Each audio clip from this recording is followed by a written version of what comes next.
In terms of letting the light in, how that could be perceived for some people is a manifestation comes to them. So think of 5 or 10 things that you really, really want, and you really, really want them to come into your field, and you really want to be open to receiving them coming into your field. So everything you want, see a string of light coming from this magnetic moon center, and the string of light goes to that scenario or that image or that vision of what you want. And you are always connected to that vision, to that ball of light of experience. And so here you are, your magnetic moon is turned on. These strings of light are going to everything you want to come in. And then welcome to your awakening journey. Today's destinations include higher consciousness and actualized potential. If all ascenders could now please be seated in a comfortable meditative posture, we're about to ascend.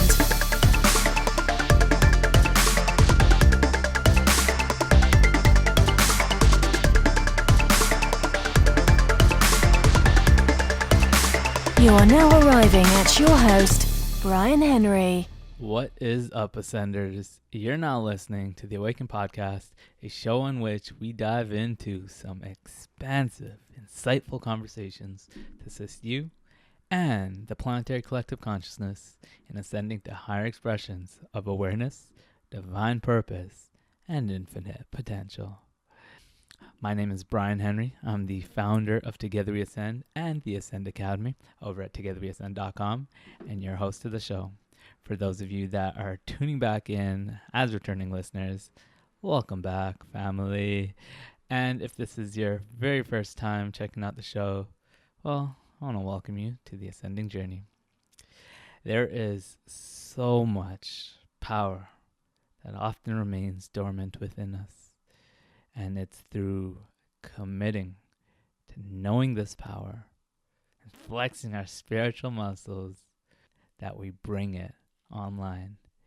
And in this episode of the Awaken podcast, we are joined by Scarlet Ravin, who is fully committed to this process, knowing her power and activating her magnetic energy, which she is here to help us do as well.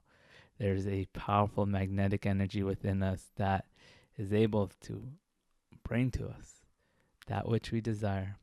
And Scarlet Ravin has a profound way of speaking to this energy, this power, and how we can go about activating it within ourselves.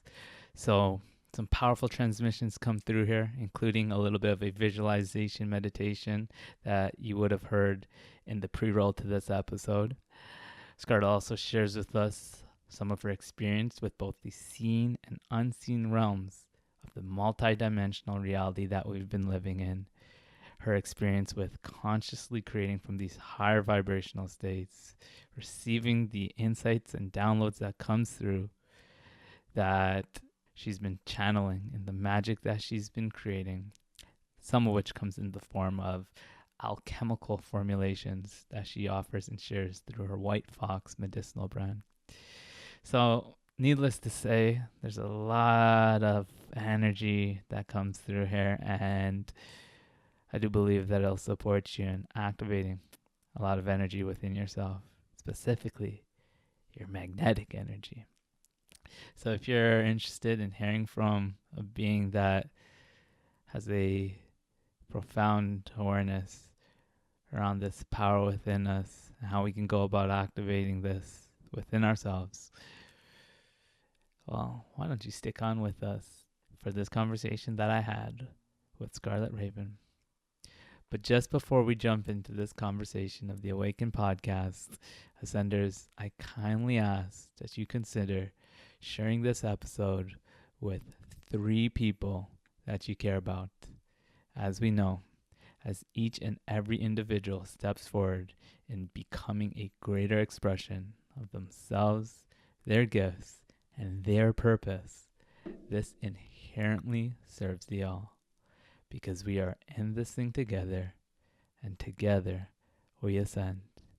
So I ask that you share this episode with 3 people that you care about in support of them, and in support of the all. But now, what do you say we jump into another episode of the Awaken podcast? Let's do this. We are officially on recording. So actually, before we continue on that magic we've been creating, let me just take a moment to welcome you to the show and thank you for being here, Scarlett. Thank you for having me. I've been really looking forward to this. Me too. And from that first connection that we had that lasted, how did I describe it? One of the best 10-minute conversations I've ever had. Yep. It's crazy how just in that short period of time, so much just came through so quickly. Yeah, I felt that too. And I felt light after our conversation for an extended period of time. So what do you say we start to bring through some of that light for us to endure and get to experience, but then also to share that with others? Yeah, I love that. One of my favorite opening questions. What's on your heart? What's on my heart right now has been freedom. I've been feeling such an immense sense of freedom after what was a pretty extended period of felt like contraction, like what we were talking about before we hit record. But that I was in this period of, because I came from California, I landed in Colorado in October. I had to sell my home. I didn't have a place to go where I could be with my horses. So for 6 months, I've been a bit jumbled. And then the energy changed when the Beltane came in. And I have felt this soaring sense of freedom, which has given me so much gratitude for what I was going through for those past 6 months. Now I look at those 6 months and I'm like, oh yeah, that was juicy. That was worth it. That was so fulfilling now that I see as to why. Because when I got that release, the bliss that I'm feeling and the freedom that I'm feeling inside of this release is because of the contrast I experienced to it.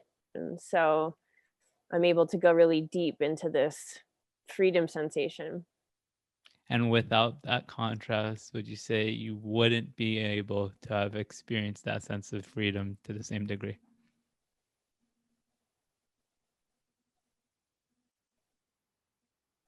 No, no, I don't think so. I think especially now having moved through, I can see as to where I was also creating greater contrast for myself within the experience. And I can feel very blissful levels of love just from laying on the earth. I don't need to have like the contrast to come in to initiate those sensations. So I think that my training right now is just remembering how to allow those moments of contrast to be shorter, to be kind of like what we were talking about before, have a more wider perspective around them and not allow them to go so deep into the densities that I was allowing them to go. Realizing that we still ultimately get to choose and taking back that power to, in recognizing that the suffering isn't necessary. Correct. Yeah. See, there's the two sides of it. There's that story that, the contrast, the suffering is there to support us in experiencing the lightness, and it's through that contrast that we give birth to the new, the more expanded experience. But then, as we were just talking about, even subscribing to this idea that we have to undergo that, how does it serve us to believe that it in any time, or it has to entail struggling or difficulty? Why would we choose to believe that? I'm so happy you just said that. I just got the coolest transmission. Yes. And this has been a meditation that I've been sitting with, and I'm so grateful to share this with you. So what I've been seeing and noticing is a duality of two worlds obviously there's more than two worlds going on, but primary focus of what the majority of humanity is experiencing right now is between two worlds. And one is the world that we're all very familiar with, which is the 3D world of contrast, where expansion comes from the duality of perspective. And then what I'm currently stepping into and what's new for me is the new multidimensional world of the fifth dimension and beyond. And inside of that world,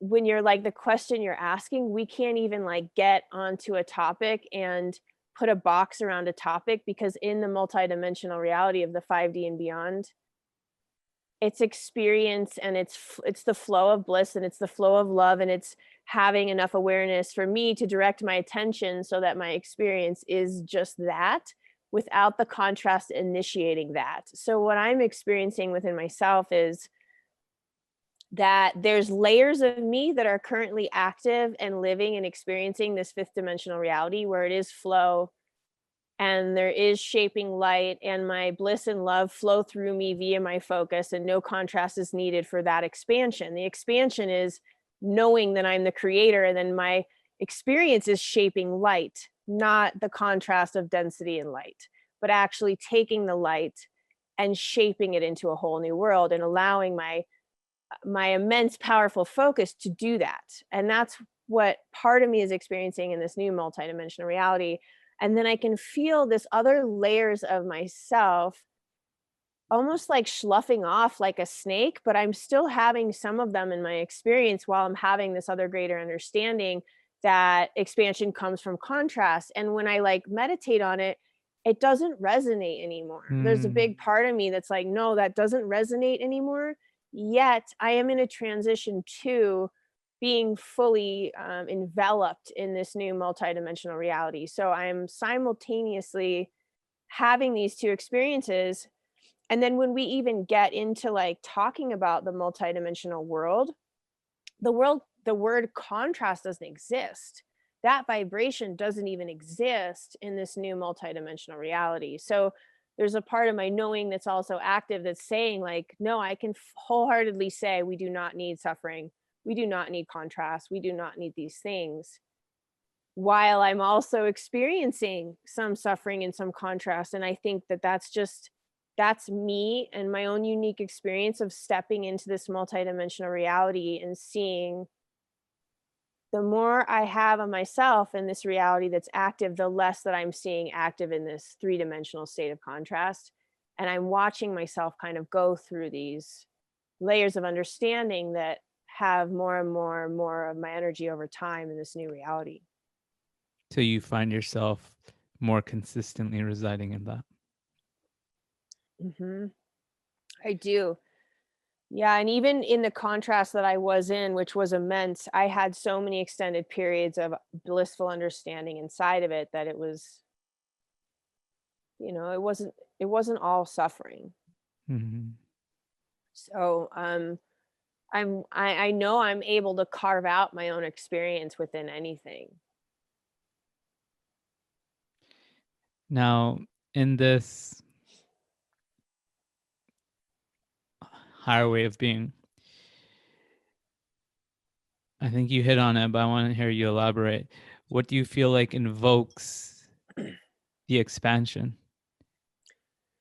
Consciously creating it for myself. So my foundation for this whole stepping into the multidimensional reality, I wake up, and the first thing I do when I wake up is ask my DNA to illuminate. I go to my Akashic records. I ask all of my powers and gifts and remembrance to come into my system and integrate fully now. And then I ask that the rest of my day unfold in the illumination and further understanding of my full power. So I'm consciously setting up, commanding my light, commanding my cells, commanding my DNA to enter into this new world. And that's, to me, that's my understanding of the foundation of the new world is all I'm really doing in this new world is having so much focus in my mental awareness. This is not like a focus like yang. It's more of a focus like yin, like a receptive focus of I'm shaping light right now. I am so aware of my thoughts. I'm shaping light. I'm so aware of the energy moving through my body that I am co-creating more of that energy in my reality. And it really is this instant unfolding of synchronized events that is profound, very profound. So that's the practice, commanding the process to take place within your body. Mhm. Yeah, because what's behind that commanding is saying, like, I know that I'm the creator of my own experience. Mm. I know that I can awaken my own DNA. I don't need anything outside of myself. I know that I'm stepping into a multidimensional reality. So there's energies behind just saying that that are showing your systems where you are. And when you're showing your systems that level of like, I know that I'm the one who's going to awaken all my DNA strands and come back into full illumination. That's me. I'm doing it. I'm the creator. I'm living what I want. You know, I'm living the things that I say I'm affirming. How do you cultivate that belief in your power? I guess it would be the accumulation of everything I've walked through up until this point. I am I am just so gratefully dedicated to myself coming into 100% full remembrance in this lifetime, and I know that that's my soul mission. So every waking minute for the past I had like my awakening when I was in my early 20s, so I don't even know how long, maybe like the past 18 years, every single day my dedication has been to that one goal. I didn't go into the race and work for money. I didn't do what a lot of people did. I went to these spiritual centers and I went into the woods by myself, and I hyper focused on that happening for me. And then I got to this place where it's like I didn't want teachers anymore. I had seen enough teachers to where I was like, they're all saying the same thing. You know, Mhm. like, when am I going to stop going to other people and start making it an internal thing? And then it's just reading books and talking to beings like you and having soul remembrance people around you to really create this container for this to truly happen. But it's no longer this seeking for something outside of yourself as much as it is about allowing for more of yourself to be experienced and expressed. Mhm. Totally. Yeah, that's beautiful and powerful. Do you believe that we all do arrive to that point, or that's where we're headed, to a point in which it's no longer this looking for guidance from the teacher? Mhm. Yeah, I think we're all going there 100%. Even some teachers that like on YouTube that I would stream and just get a little, cozy feelings from, remembrance feelings from, I'm finding that like my vibration perceives it as almost friction now. When I expose myself to, Mm. there's a part of myself that's initiating myself into cutting it off in a way that is giving me the opportunity to step in to all of me. I don't have this perception that I'm never gonna listen to another teacher again. I just have this perception that I'm in a phase of my own evolution where I'm consciously cutting other things off so that all of me can be known by all of me without the splatters of other people's fresh ideas. I want everything that is innately me to have its own blank canvas for an extended period of time so that I can be in that and feel all of me. And then I see myself reintegrating with remembrance teachers and having that support system. But I'm just really want to consciously create a blank canvas right now. Yeah. I've personally found that it kind of happens, or at least in my past experience, it's happened in like these chapters, these waves, where in one moment it would feel completely irrelevant to read a book, to listen to Mhm. someone else teach me the way that it's supposed to be or the way that I should be. And then, I've in the past in that chapter said, like, I don't know if I'm ever going to read again. And of course, not shortly after, but there came a time again when I felt inspired to learn and see what other people were offering. But Mhm. it can be this little like double-edged sword, I think, at times if we become too latched on to some of these concepts that we've taken from others. Because I think that's such a great way of thinking of it. The blank canvas. It kind of opens us up to again just freedom, create from scratch.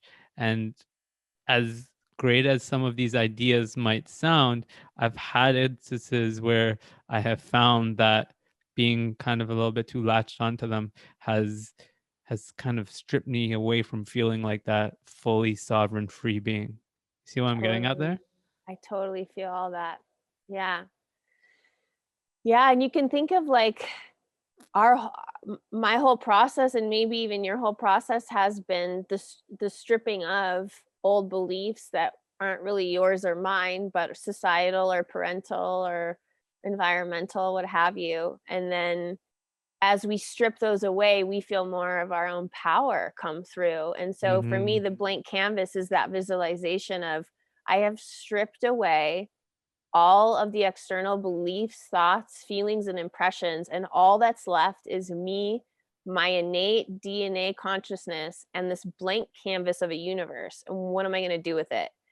And that's the level of creation that I feel like I'm walking towards. Is I want to go into a moment where I'm going to shape light, and all I feel is me, without any beliefs or restrictions or implants of a glass ceiling. It's just me and the light that I have to shape with. And so that's what I've been playing with. And even though I feel like I'm really good at it and I love doing it, am bumping up into limiting beliefs every day that I consciously then strip away. As soon as I see it, I'm like, that's a contraction. And I remove it, and I like, okay, remove this program now, Mm-hmm. implant this program now. And I say it out loud, and then I focus on that. And so there's a lot of them. And they you come know? up when they come up. Mhm.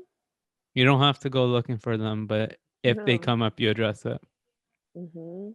Yeah, and I just manifested, I was thinking I was gonna buy my property and get building this kind of multidimensional retreat center. And the way the market is appearing right now, it just feels like a pause is what's smart. Save my money, wait till the market is not so intense.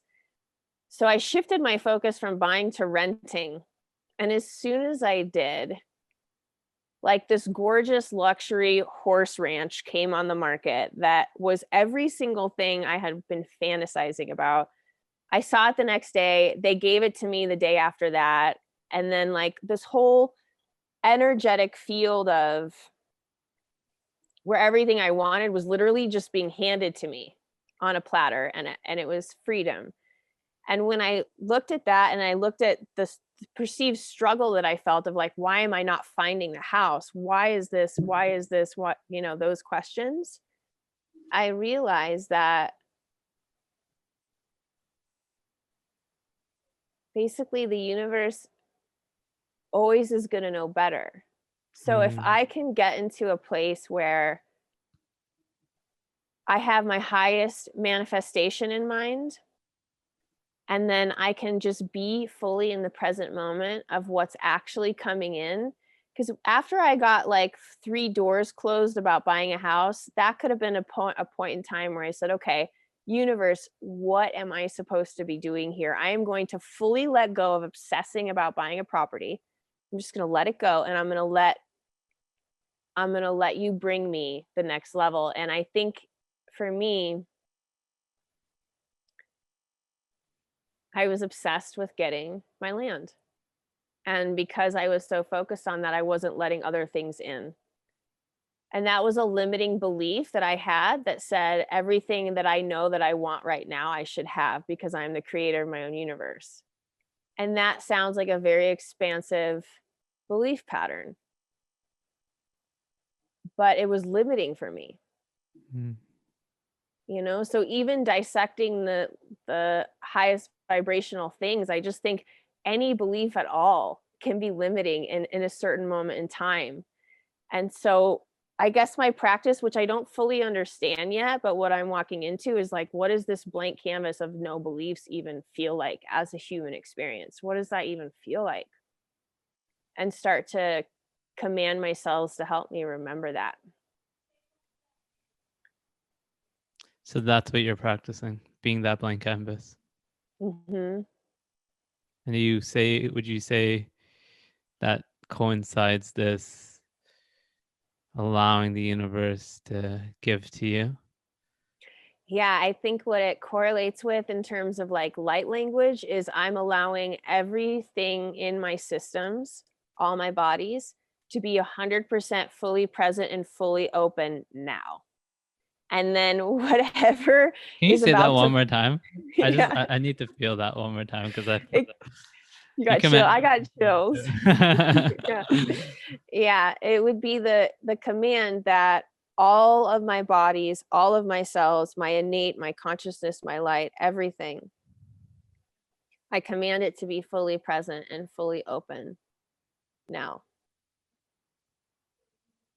Zero beliefs, zero expectations,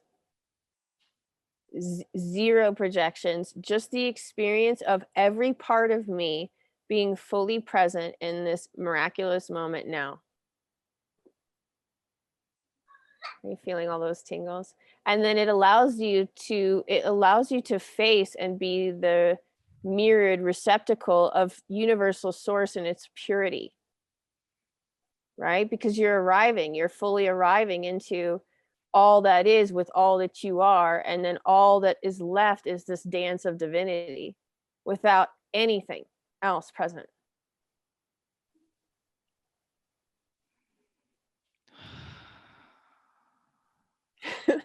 I know you can feel it too, and I hope everyone that's tuning into this vibration is as well. That feeling of light, energy, invigoration start to set in, start to move through us. We can open up and allow more and more and more of this through.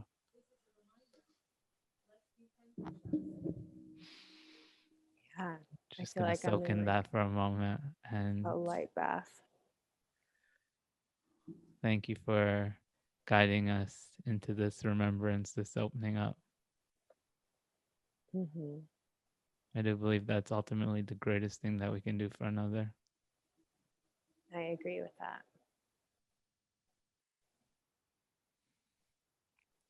It's funny how we can talk about conscious creation and envisioning and playing that game, and then we can shift into, oh wait, I'm receiving, the universe is giving to me, and I can just be, feel, and receive. And that just opens us up for the realization that we're always receiving what we need. Mm-hmm. And we don't have to push up against it or fight it. But I know you also love playing the game of envisioning for the future. Mm-hmm. Tell me about that. I see such a brilliant world where what we all just felt from what came through is our primary focus, and the art of allowing is how we gracefully move through this universe. And the time we spend alone with our God-given qualities in nature is abundant. And beings like me and you, maybe you don't, I feel really called to set up a physical temple and build a multidimensional reality for people to physically step into and then be with them in that reality, kind of like we are now. And I call that a mystery school, but no one's going to be in class and no one's going to be talking to people. It'll be more of experience how I designed this center fully with all parts of you, and allow that to be your own retreat back into yourself. And Mm. then, so that's the future I'm moving towards, is getting the land and then building this place where I have this gift where I can see lines of light, and I can see how shapes affect reality, and I can see how different substances can add upgrade qualities to living circumstances. So I want to use all of those unseen seeing gifts to create different kinds of spaces for people to step into. Because if you step into a space that's curated to raise your vibration, it's really, really cool. And it's really, really fun. And then you're basically putting yourself in an environment that allows your innate, miraculous knowing of self to be at the forefront of your reality. And I'm talking about literal construction of the way the home is shaped and the way things are placed. Like people, it wasn't always a gift to know all these things and feel all these things, because I could walk into certain spaces and feel almost like energetically violated by certain shapes and certain colors. And that's not a negative thing, but it showed me how empowering it would be to have all of these spaces curated in a way that's actually vibrationally conducive to enlightenment. The Egyptians totally knew what's up. The Peruvians totally knew what's up. All those places that were utilizing temples, like energetic temples, they're pyramids, to hone in on the starlight above and to ground into the earth energy below. And they constructed their spaces honoring the stars and honoring the earth. So when they were in them, they felt the Tao. They felt the in sync with nature, because what they were building was in sync with nature, and there was this Mm-hmm. cohesion between human and environment. And I long to just kind of be in that cohesion again. I long to be in an environment where it's built in a sacred way that's honoring the earth, honoring the stars, honoring the habitat, and show people how important that is. Show people how conducive that is to multidimensional enlightenment, and how we don't need to learn anything. We don't need to do anything other than be in respectful environments for extended periods of time, and then everything will just come back to people. Mm-hmm. Creating the reflection of that higher vibratory state is the way that I come to feel into it. Mm-hmm. Now, is this wisdom that you find just naturally being downloaded, channeled through you? How do you tap into that? And I think there's something that goes that translates into something so much more. It's not just about these physical spaces, but we'll use that as kind of a jumping start point. How do you find yourself connecting to what that is to look like? I would say, like, if you were to ask me that a few years ago, I would sit in meditation and I would go through like a grounding, and I go through a chakra balancing, and then I would allow something to come in, and it was like a structured system. And now it's fully interwoven into my everyday experience. So if I have a question, or I'm requesting like insight on something, or if one of my clients asks me a question, I receive an instant impression of the answer. I know that some people might frown upon this, but taking a few hits of cannabis and going for a drive, I have had some of the most intergalactic understandings portrayed to me in that particular environment. Something about the road and the car, and then the interaction with the cannabis. And I'll have my phone recorder, and I will record. I will like intentionally go. I'll be like, okay, I'm going to go on a 2-hour drive. And I get my recorder ready, and I like have a little ceremony, and I start driving, and I just receive incredible things, and I will record it. So I'm currently writing a book while I'm doing this and like driving around and getting these downloads. I go to a totally different cosmic universe when I put myself in that environment. It's different than just me asking a question and getting these known impressions as answers. And I think I've been doing it that it's natural now. Natural in what sense?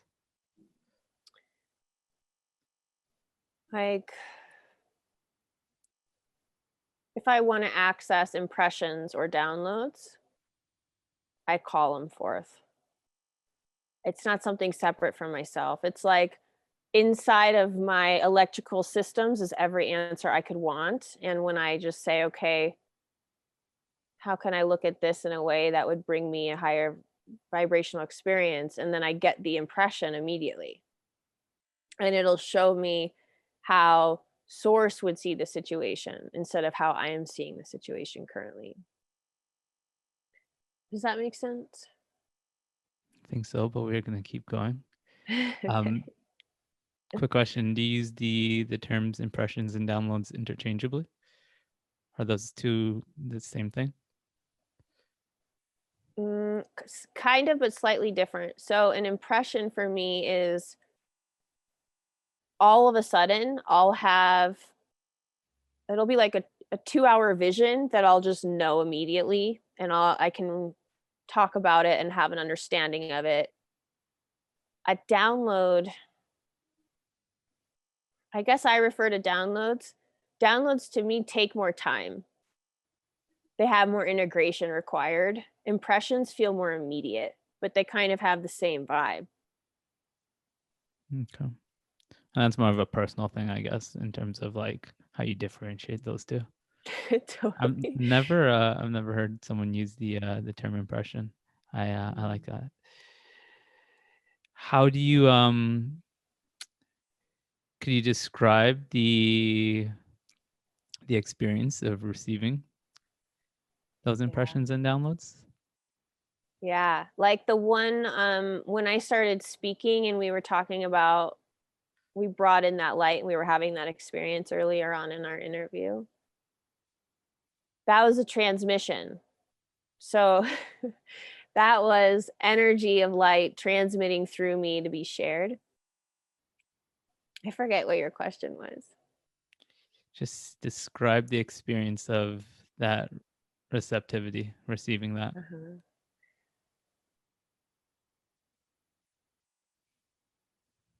So the state and that's a great question because when I'm in denser states, it's very rare that I get these impressions or downloads or transmissions. So I guess the foundation is when I am at home in my systems. So I'm feeling joy and I'm feeling grateful and I'm present. I'm not in the past or, resisting anything in my environment. Then I'm in a natural state of being.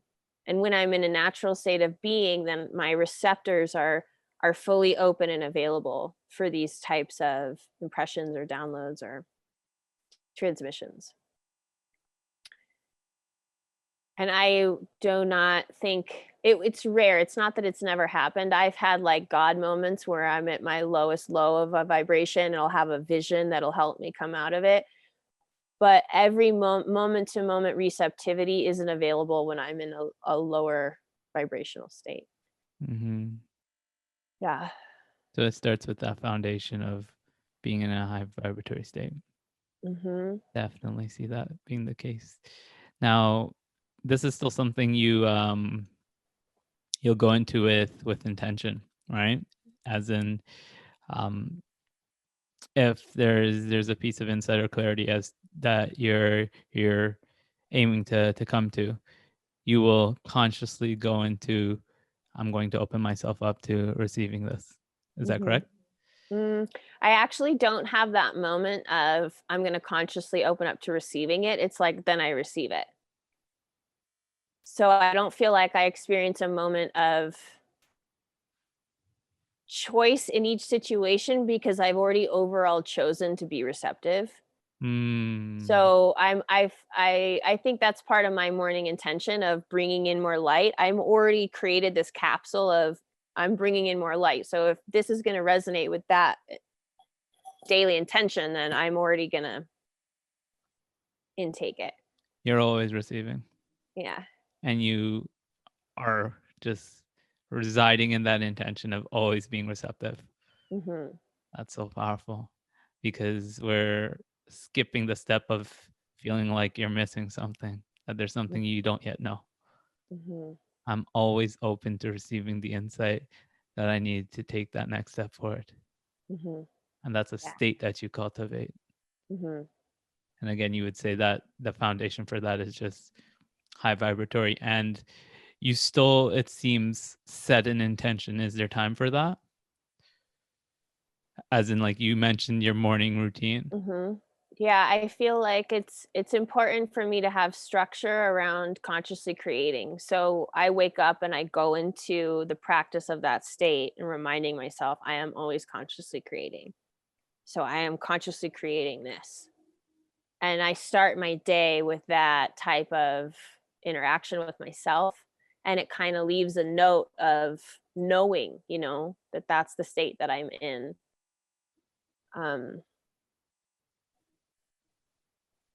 Tell us more about this this morning routine of yours.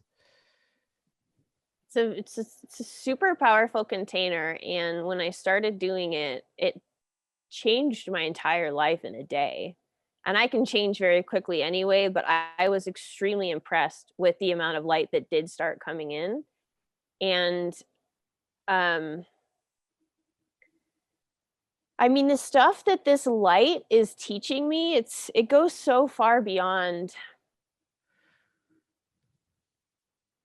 So basically, like, it's opened me up to having a closer relationship with these multidimensional worlds. That's what I'm feeling. And I feel like when we had what was the last full moon? Was the last full moon in Scorpio, or was that the new moon?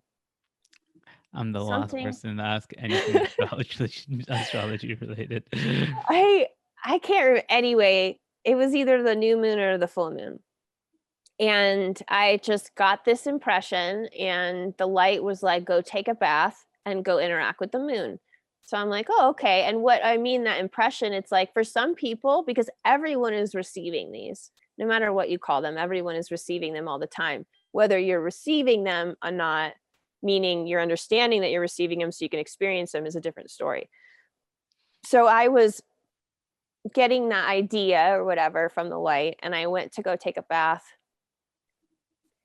And the moon came in, like the moon came into my vision space, and she was like, do you like how magnetic I am? And I was like, I think that's so cool. Like, you can move tides, and you can move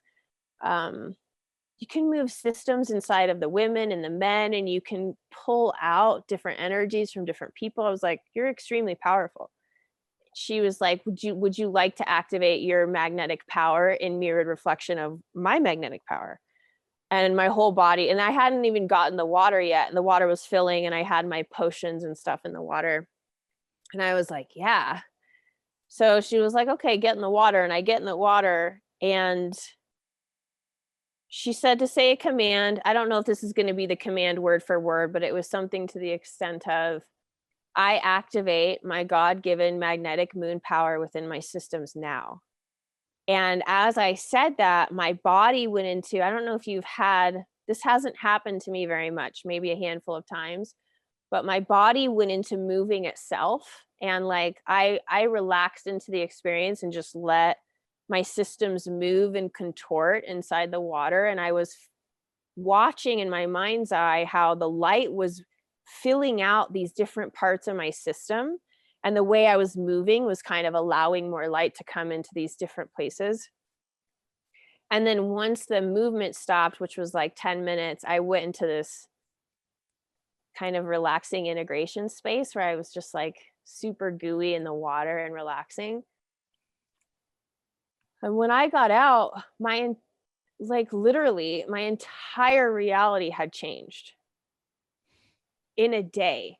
And everything I had been striving for, which was I need a home where I can live with my animals and feel space around me and in nature. I need a truck to move my horses. I need a horse trailer to move my horses. And this has been my foundational goal for the past 6 months without any manifestation movement, right? And then I go through this experience and I get out of the tub, and the next day this listing comes up. The next day I get it. The next day I got my truck and my trailer. All the exact things I had wanted and put into my, I have a manifestation magical treasure box where anything I want, I either get the picture of it or I write down what I want. And then on the cover, it says, whatever is contained in this box is. And I put it in this box and then I let it go. And I'm like, universe, bring it to me now. Because you have to. That's the law of where I am. And so this box is just starting to come into this world. Like the things inside of here are starting to come into this experience for me. So there's a lot of benefits that can go in any direction when you allow yourself to be in these higher states. And I think a lot of my power right now is coming from how slow I move throughout the day and how slow I really sit with things. I got rid of my iPhone and I got a flip phone. And I noticed that the amount of bandwidth and energy I got back to myself when I wasn't carrying around a mini computer was huge, huge. So there's all of these little micro changes that I'm doing inside of my own life and my own experience to maintain and continue to grow this higher vibrational way of living. And it's allowing me to have these really unique experiences. I want to hear more stories and about more unique experiences.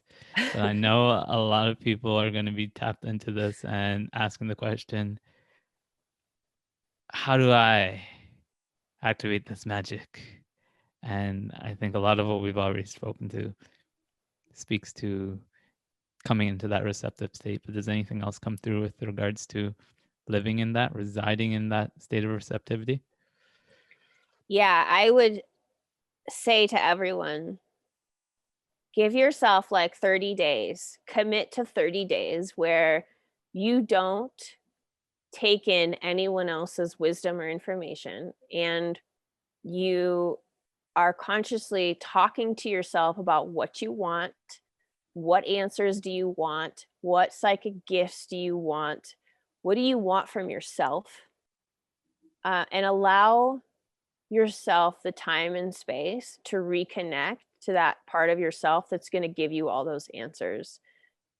The current world, and I know that it depends on your country and your family and everything, but where I live and what my understanding is of the US is that the energy of answer all your texts now, answer all your phone calls now, check your emails 20 times a day, check your social media 50 times a day, that's normal.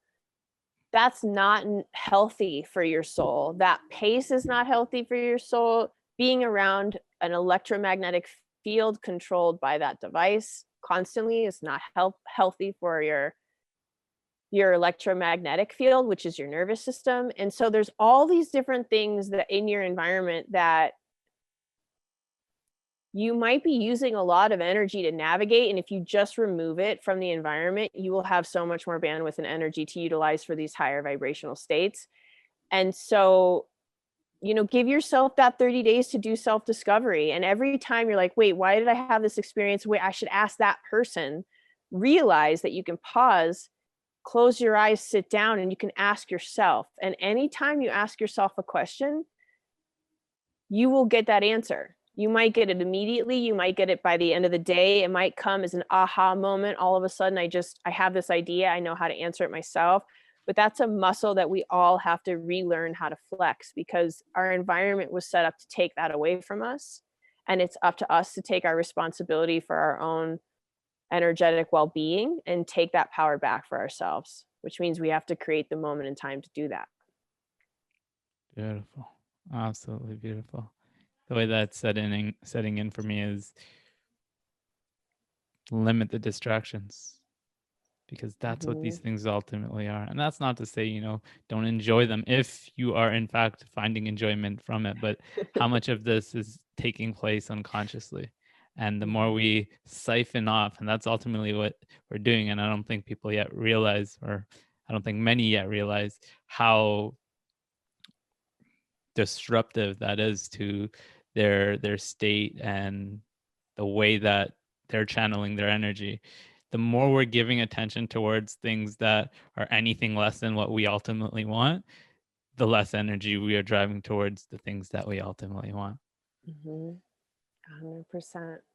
Yeah. And our culture has bred people that really want instant gratification. And that is a program that will be your roadblock to everything I'm saying. If you want instant gratification in any of these spiritual unfoldings, just that energy alone stops the spiritual unfolding, because the journey is the juice of what you're asking for. And until you can drop in to the enjoyment of that journey, you're not going to get the result you're even asking for. So a lot of people are asking, like, I want to have these enlightenment experiences, I want to do this, I want to do that, I tried that meditation, I'm not feeling it. And it's like, well, that type of a mindset is why you're not able to feel it, is because you think it needs to happen instantly. So our electronic devices reinforce that awful program, and Amazon enforces that awful program. I've seen Amazon turn a lot of people into really unhappy people when they don't get what they want instantly. They have this thought that if it doesn't come instantly, it's not good enough. So it's, to me, it's really just about, cultivating that mental awareness of what programs are serving my highest good. And your soul knows the answer to all of that. Your soul will tell you exactly what to do. Just go slow enough and create enough space to hear the answers. Nice. Slow enough, slow, space, focused. And again, that conversation of checking in before we are looking out is, I think, the driving message here. Yeah. All right, let's hear some multidimensional stories. This one's for me, and my own interest. I guess the way that I want to ask this is, you actually, let's preface this with, we're multidimensional. What? What does that even mean? Yeah. Should I answer that? Yeah, please. um, this is a trippy conversation because our perception of what's going on actually gives us the experience of what we think is going on. And as soon as we change or expand our perceptions, we open up to this whole other field of experiencing. And um, from what I've walked through to where I am now, what I know about this earth is that there was a matrix set in place to distract people from their own innate power. And the matrix looked like, you want money, you want power, you want sex, you want, none of this is a judgment on any of those things. I just want to preface that that chapter was a beautiful launching point to this multidimensional reality. And if had we not had that chapter, who knows if we could have even gotten to this multidimensional reality. So this whole matrix that I'm speaking of, it served a really nice purpose. And there's a point in time when everyone will unplug themselves from it and enter into this multidimensional platform. So the matrix is going to, it's going to always reinforce that you need people to tell you what's wrong with you, meaning doctors. You need the government to protect you and take care of you.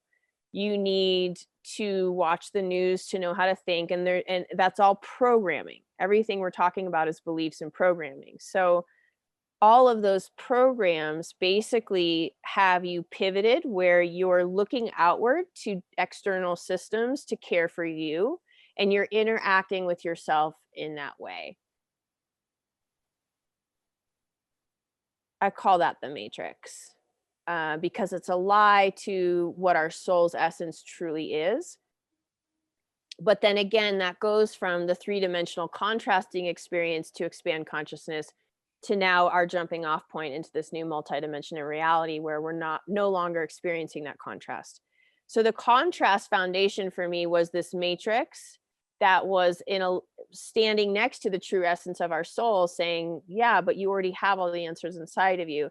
And some of us on this planet that were born star seeds or volunteers, so many names now. I think there's like indigo kids, all of the kids that the society perceived as problems or trouble. It meant that they weren't programmable. They didn't fit into this matrix that was built to keep them confined from finding their power. They were unable to conform and lose that connection to that part of themselves. And I was definitely born like that. If somebody told me something, my initial innate response was, I have to do the opposite of what you just said, because I will never do anything that something outside of myself says. And you can imagine how in a parent-child circumstance, how that could be challenging, or in a school circumstance, how that could be challenging if you honor the matrix. If you honor the matrix and you think that the matrix is all there is, and then you put a starseed or an indigo kid or a volunteer in that scenario, you're going to think that the child is the problem. And what I'm explaining about the retreat center I want to build, the multidimensional platform, is what I'm saying is the environment is the problem. And there really is no problems here. I know the word problem can have weight, but just using it as a way to describe experiences. So knowing that there's this reality that's dense, you have to see it to believe it. In science, in the three-dimensional platform, if they can't prove it, it doesn't exist. They can't prove love. They can't prove miracle healings. They can't prove all these multidimensional things that trickle in to the three-dimensional reality. So multidimensional arms have been coming into this three-dimensional reality saying, hey, wake up, remember.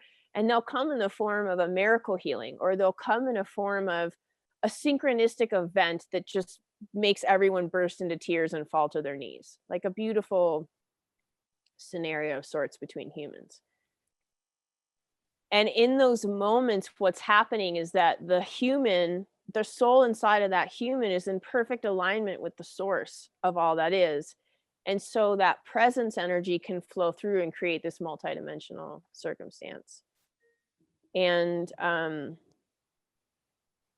guess that's kind of a more seen explanation of the multidimensional reality. I can go into a whole unseen explanation of the different like layers and parallel universes and all that stuff too, but I think that's a good foundation for. Right? And I think a important first step for sure. I mean, if anything, starting with it being practical is important, right? Because that brings through, well, you've brought through an explanation that we can apply this wisdom to our benefit. Now, it seems that you've had experience with these unseen portions of it that I'm willing to guess has supported you in your own journey. Let's hear some stories. How has these types of experiences supported you?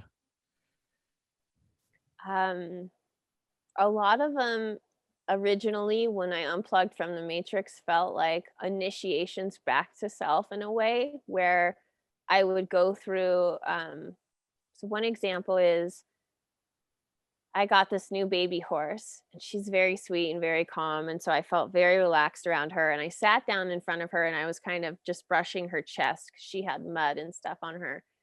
And then all of a sudden something scared her, and she bolted and she ran over my leg.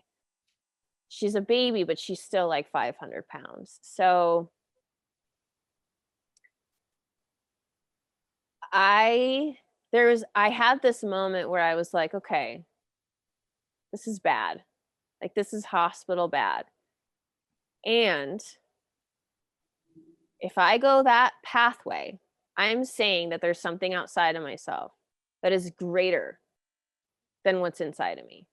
And if I choose to walk through this knowing my power, also super scared, like, just to be real, I was in a lot of pain, I was super scared, but there was still some strong spiritual something inside of me saying you have a choice. Even though this could be totally messed up for you, you have a choice still. And in that moment, I realized, I was like, okay, well, then I choose to have the experience outside of an external doctor, because I haven't been able to stand Western medicine for a long time. So I got inside. I couldn't use the leg. It was massive. The pain was massive. And I used some plant medicine. I used turmeric. I took a large amount of THC and CBD. I smoked cannabis. And then I had these magnets and crystals. And I put my leg up and I put an ice pack on it. And I took the magnets and I put them around my leg. And then I held the crystal on my heart and I laid there, and from a light perspective inside searing pain, I don't know if you've had an ayahuasca experience and you go deep into like the fever or the pain aspects of certain journeys with that medicine. That's what it felt like. Like, the amount of pain I was in, the human part of me was like, I'm pretty sure you should be in a hospital right now. And then the spiritual part of me was like, flex your spirit muscle, Scarlet, flex it. And I was like, yeah, I mean, I'm ready to flex it. Like, I'm done with it going to external helpers. I'm Jesus Christ, basically. Like, I can do what he did. And I laid there and I couldn't use it for like 20 hours or so. So I had a cane, and then I basically, after like 8 hours, the pain started lessening. I was in and out of sleep. And by the next morning, I still couldn't use it, but I could hobble on a cane to go to the bathroom and stuff. And then by the day after that, I was walking on it. Um, it's still healing. This was 3 months ago. I still have, like, there's a big indentation where her hoof was. So like, I still think maybe there's some muscle stuff. I still have a bump from a different point of impact from her. And I massage it and I'm using different herbs. But I have full mobility. I have full strength. I can't say it was broken or fractured and I healed it overnight, because I don't really know. I don't know what was going on with it.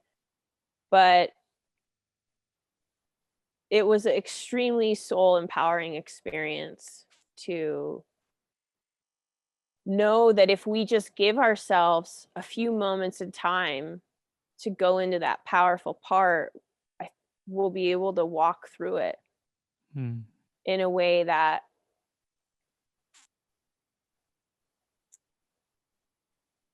feels kind of like godly.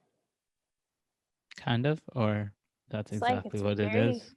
very godly experience. Yeah. It's kind of soul shaking. Like, the aftermath of what that did for me was, it was insane. I felt like a superhero. Like, there was a 2-week period where I felt like a superhero, and I would walk up to my car and look at it and I'm like, can I lift my car? Like, can I play with this reality right now? And I haven't like tried it, but what it did was open up this door of like, what else can I do? And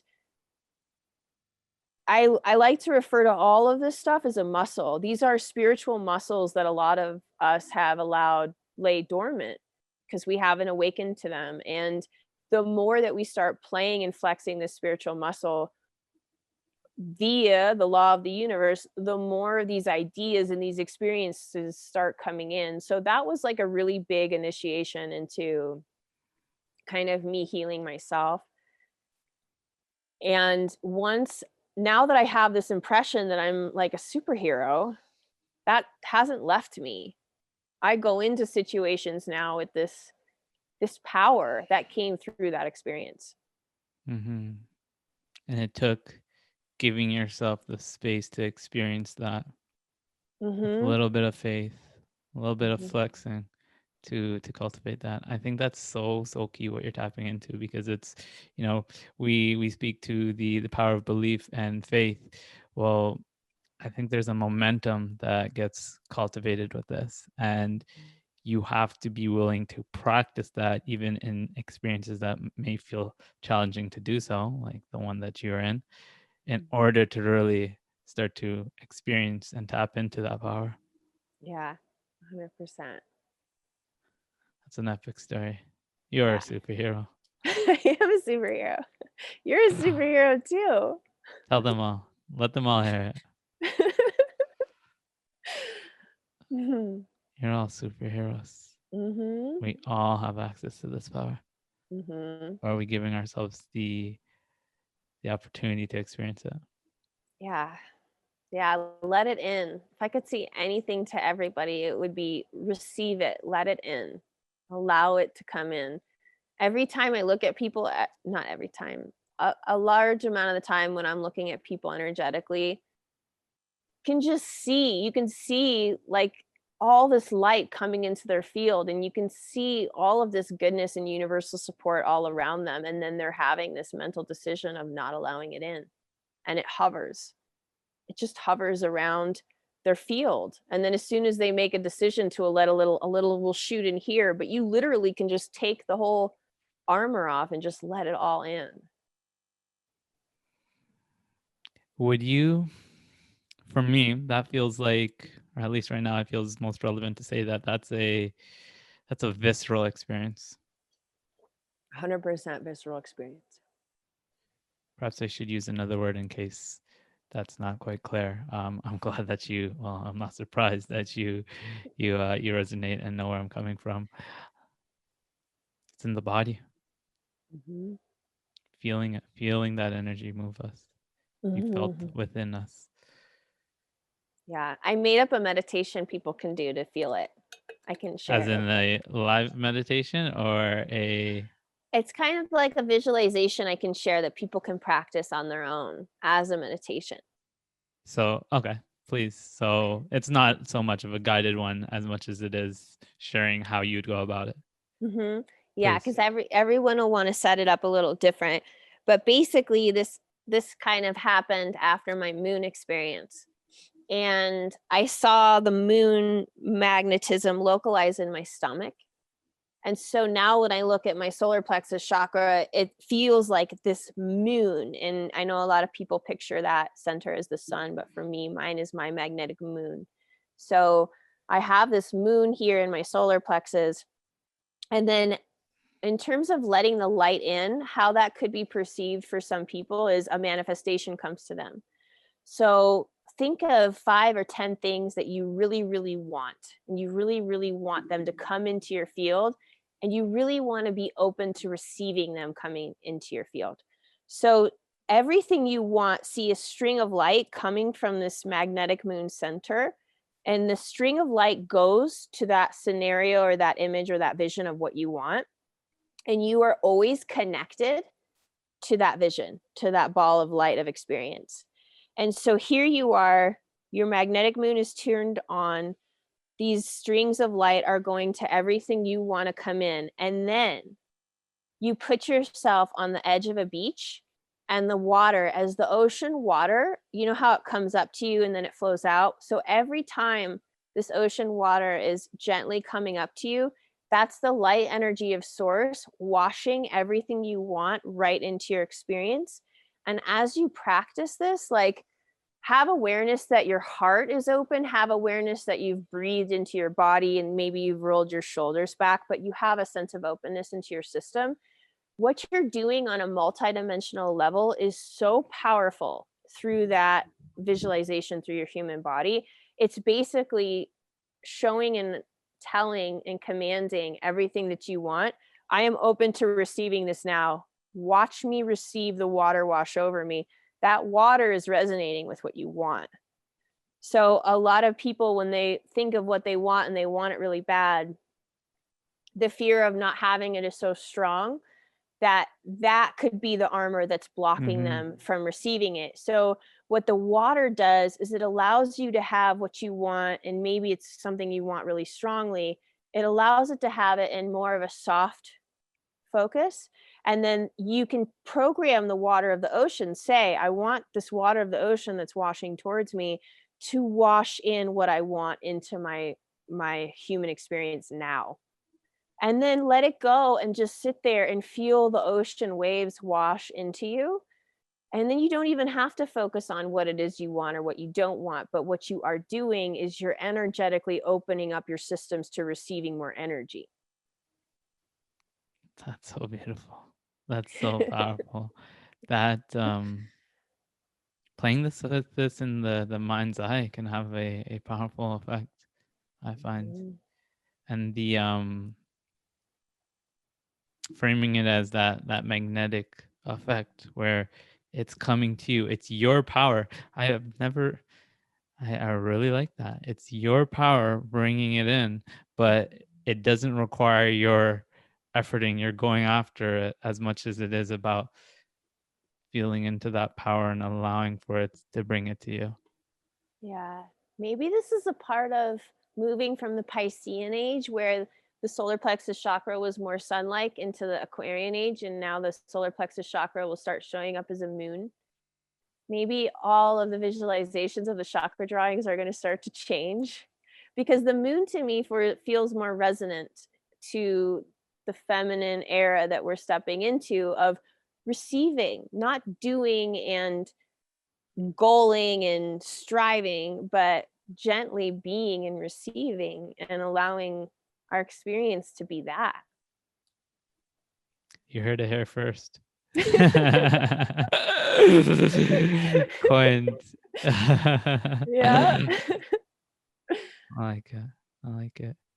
And that's not to say that, you know, the goals, the intention, doesn't play a part if we choose to play in that. But I guess it's the rebalancing that most, if not all of us, are in the process of integrating. Mm-hmm. Yeah. Okay. There was a let me just take a pause and check in with something. Don't want to rush it. Do you remember laser tag? Yeah. I don't know why it came to me, but when you said let's take a moment, I took a moment and I just saw myself playing laser tag and like running around. I wish I could play that. That would be fun. Laser tag. Mm-hmm. There's something there. There's something there that I want to ask. How did you feel playing laser tag? I felt so like fearless and exhilarated and happy. There's so much safe excitement in it, you know, because like no one can really get hurt. And you still get to experience that hunting and that hiding and that like fun, like shoot 'em out. Because I love cowboy stuff and I feel like I'm a cowgirl. So I love playing with guns. Not that I would ever want to put a bullet into anything alive, but just the vibe of like being free and having your own weapon and riding your horse on the open range. And I just love that vibe. And so for me, that's like I can experience it kind of in those scenarios in a very safe and contained way.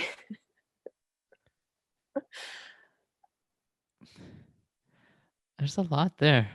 There's a lot there. I don't know if anyone else is feeling that, but you started with saying safe excitement. Yeah. Safe excitement in this simulation of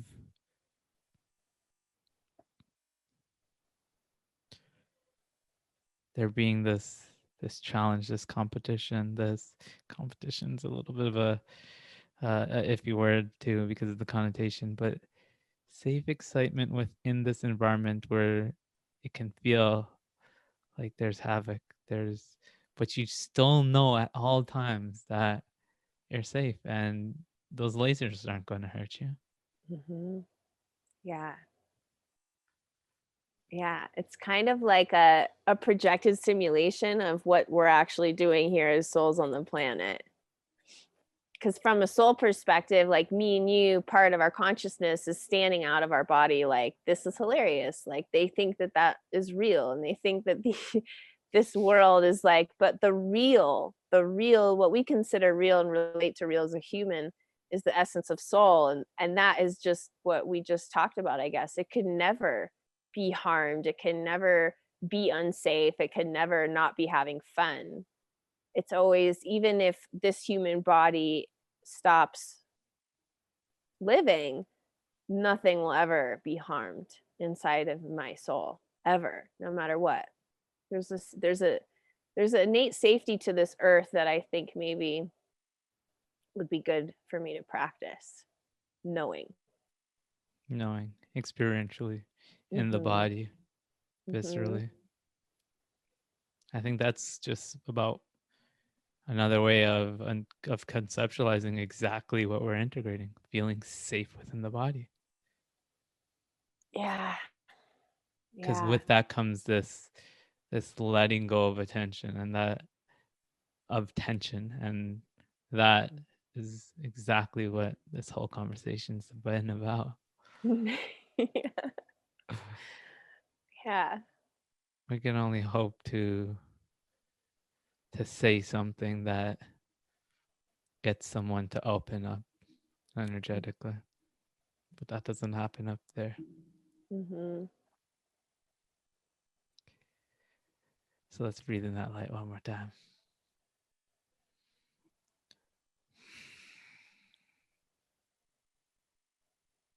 So there's an area that that I came into this conversation wanting to address with you, and right now I find myself on this fence of, do we dive in or do we save it for another day?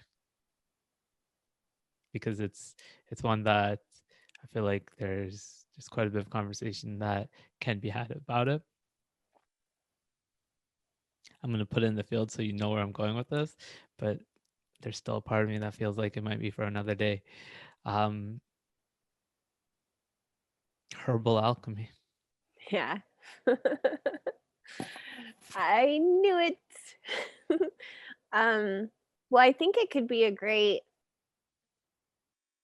closing seed to plant, and allow that planting to, then we could totally have a whole episode, you and I, just on herbal alchemy.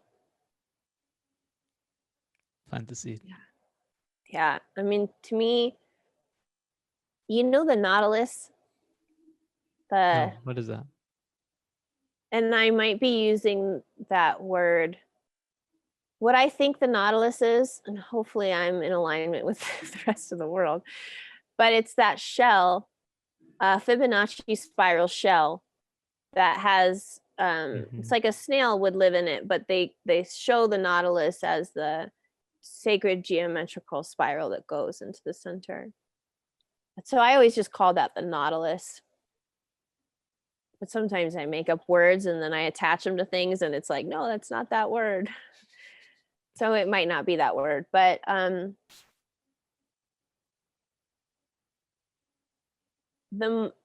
my soul draw to herbal alchemy is that I feel like I'm walking into the center of that spiral. As the more I work with plants and the more I work with things from nature, the more I'm integrating my own understanding of the natural cycles within me. So there's the herbal alchemy that I create for WhiteFox and serve in tincture bottles and salve jars. And that's the end result of my spiritual practice of connecting to this sacred geometry that's vibrating inside of every herbal plant that I've ever touched. And that's been like a connection I've had since birth, since I can have memories and remember them. My connection to nature was, there's something inside of my soul that said, that's everything you want to know is right in your hands right now.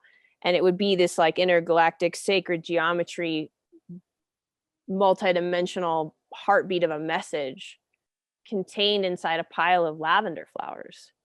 It had such a larger energetic expression to me. And so my alchemy has been listening to these plants, allowing them to speak to me, allowing them to share their ideas of what the collective conscious would benefit from in terms of a alchemical formulation. And then I feel like I'm just this vessel that puts together these formulations via their instruction, and they come out and they do way more than what the plants said they would do. I mean, the feedback I get is it's always multidimensional, if not bordering multidimensional feedback of like, I got this tincture to relax and have more restful sleep. And I just had all these memories come back to me from childhood, and it was really cathartic, and started having these dreams that are like just releasing these parts of myself that I shut down. And that's the secret, the alchemical secret contained inside of that spiral for me, is when the purity of translation is carried through via spiritual devotion, the end result is much different than the ingredients on the bottle. So that's what herbal alchemy is to me. And I know a lot of people, on a practical sense, we have our physical bodies. There are physical things that will call our attention and really need that love. And so they do benefit those things, and that's great. I enjoy focusing on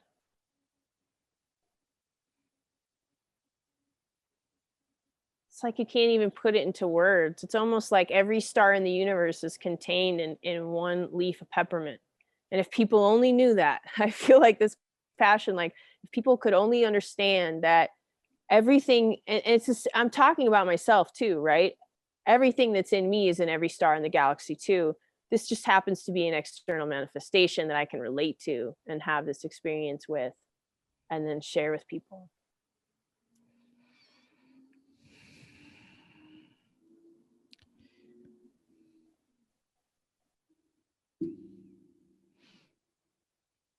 I've never been so speechless on the show. I'm going to allow that for a moment. You can feel how big it is, right? I mean, when you said herbal alchemy, I can feel how big it is. It's a big topic.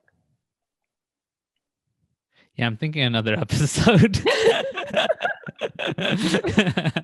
Yeah. Okay, I feel like this is smart though, because we're giving people the blank canvas after a seed was planted to have their own relationship experience with what I said before I go in any deeper. I think it'll be really cool for people to hear that clip and then find out what information that brings to them, since that perspective's been unleashed on them. Mm-hmm. Nice. I like that. And that's exactly why it went down in this fashion. But like I said, I would absolutely love having you on where we use that as a starting point and we explore it more fully, because this is an area that like I have a ton of questions around. One, I kind of gave you a sneak peek into when we had that epic 10-minute conversation that we had. And it's still one that the word that came up was I'm wrestling with, in a sense. And I think part of that's just trying to be a little bit too logical about it. But there's definitely this looking to mend, integrate my perspective, my approach around using something of the physical in ways that support me and serve me without giving my power away or getting lost into thinking that there's anything outside of me that can give me something that I don't already have within me. That's a great topic. Yeah. We're going to dive into it in part 2 because I don't want to rush that. Yeah, that's an awesome topic. So I think the other thing that this does is keeps people on the edge of their seat on this cliffhanger note. awaiting your second appearance on the show, and with how epic this one went, I'm very certain that many are going to be looking forward to that. So Scarlet, there's one last question that I want to ask you. But before I do, where can people find out more about what you got going on and perhaps indulge in some of your magic? Mm-hmm. So scarletravin.com. My name is my personal website, and it's ScarletRavin. And then my alchemy website is WhiteFoxNectars.com. Awesome. All right. You ready for the grand finale question? Yeah. Scarlet, you just realized the power to telepathically communicate to all of humanity. What do you say?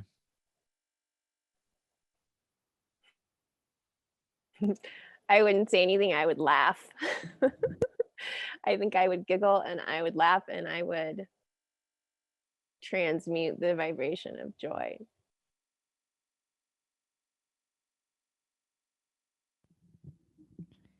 As you've spent this entire conversation doing, even through all that you so generously shared with us. Yeah, we'll give them that moment of being on the edge of their seat, waiting for something, and letting them receive so much more than what they probably even realize that they are. Mm-hmm. Not a bad analogy for the way that life gives to us as well. So thank you for being life, giving life. Thank you so much for having me and being you. You're such a joy. I appreciate that. I appreciate you. Thank you for joining me for this episode of Awaken. We'll do it again very soon. Awesome. Take care. Bye. Senders, that is going to be all for this episode of the Awaken podcast and my conversation with the powerful Scarlet Ravin. I hope that you enjoyed the episode and that it proves to have supported you in more consciously flexing those spiritual muscles and bringing that multidimensional magnetic power online. And of course, that little sneak peek, those little seeds that we planted for another conversation and episode with Scarlet on herbal alchemy. Well, if there's a sense of resonance or interest to explore this area, I invite you to keep a little bit of an eye out for the next time we have her on the show. Anyways, Ascenders, before we wrap things up here, I'm going to put that request out one more time in support of 3 people that you care about and our collective at large. I ask that you share this episode with 3 people. Family, remember that we are in this thing together, and it's in supporting one another that we shall ascend together. So again, please consider sharing this episode with 3 people that you care about. Anyways, Ascenders, that is going to be it for this episode of the Awaken podcast. I want to thank you once more for tuning in. And until next time, keep ascending.